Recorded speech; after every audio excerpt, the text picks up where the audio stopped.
Ang Hawaiian Hilu Buddha sugarcane ay naging popular. Nagsimula yan sa Papua New Guinea. And then may mga importer dito sa Pilipinas during 2018, 10 pa lang silang meron. And then nagbenta sila and isa po ako sa nakabili, which is 500 pesos per node ang bili ko. So 2019 nung nakapag-acquire ako, sir. So nag-start ako ng 6 hanggang sa, ayan, may makikita na rin sila may reseller na rin ako sa ibang mga platform. Tapos ako naman, sa online din, gamit ko yung sarili kong Facebook. At sa ngayon, kung makikita natin sa international platform, napakamahal niya. Nasa 1,000 plus per 2 nodes. Ganun po siya kamahal. Sa amin, mura lang. Ang nodes mo na tinatawag sa Hawaiian, sa sugarcane, ay yun yung pagitan ng dahon, no?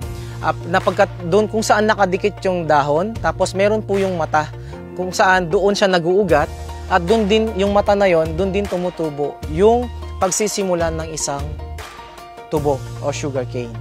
Ayan. Ang mga client po namin, mostly sa kanila ay mga collector, at saka farm owner, at saka sa mga hotel na ginagawa silang decoration, flower vase, tsaka sa entrance. Ang Hawaiian Buddha sugarcane ay wala namang siyang ganong pinipiling lupa, no? For as long as yan ay mayroon siyang yung ordinary soil, no? Which is kamukha nung nasa ordinaryong bukid, at yan ay may tubig or natutubigan, no?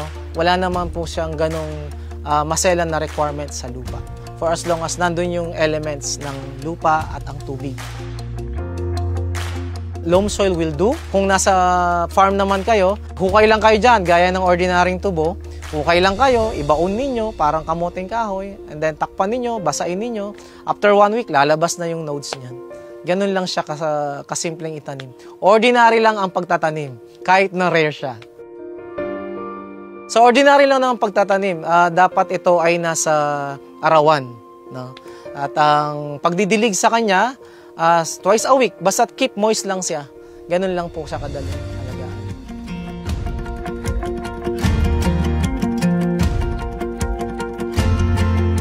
Nakakain po ang Hilu Buddha sugarcane. Like the ordinary sugarcane, pwede rin siyang gawing asukal, no?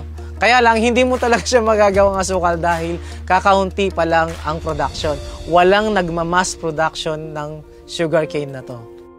Sa ngayon, dahil nga rare siya, ang pinaka niya sa tao is as a collection. Kasi nga, wala pa talaga. Of course, siguro, pagdating ng panahon, dumami na yan, gagawin na yan talagang asukal. Kasi hindi na sila manghihinayang na putulin at kainin dahil common na lang siya. Pero sa ngayon, hindi pa yan common. Ang Hawaiian Hilu Buddha sugarcane ay hindi maselan. Para lang din yung kamuting kahoy. Mula sa kanyang pagkabata, pag lumitaw na yung nodes niyan, actually, pag lumitaw yung 3 to 4 nodes niya, gusto mong magkaroon ng marami, putulin mo na siya, tsaka mo siya itanim. So, itatanim mo siya sa ordinaryong lupa kung saan nasisikatan siya ng araw, full sun, no? And then, keep moist lang siya, tapos tutubo yung nodes niyan after 1 week. Kasabay ng kanyang rooting system sa ilalim. So, of course, di mo na yun nakikita.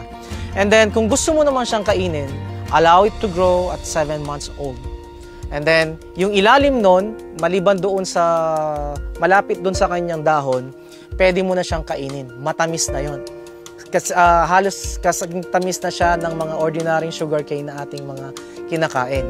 No? Tapos, yung nasa taas niya, malapit doon sa kanyang dahon, pwede mo siyang putulin ng tig 2 nodes, then itanim mo na naman siya.